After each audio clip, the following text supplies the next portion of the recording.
بسم اللہ الرحمن الرحیم۔ مرنے سے پہلے جنت دیکھنی ہے تو یہ دعا پڑھی۔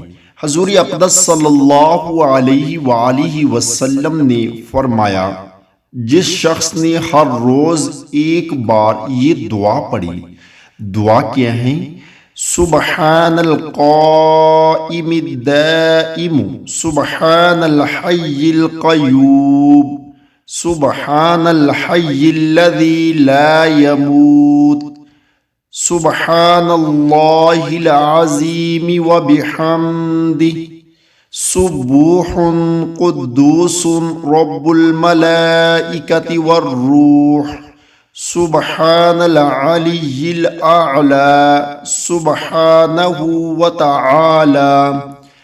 تو وہ شخص موت سے پہلے اپنا ٹھکانہ جنت میں دیکھ لے گا یا کسی اور کو دکھا دیا جائے گا۔ سبحان اللہ۔ اللہ تعالیٰ سے دعا ہے کہ اللہ تعالیٰ ہم سب کو اس پر عمل کرنے کی توفیق عطا فرمائے۔ آمین۔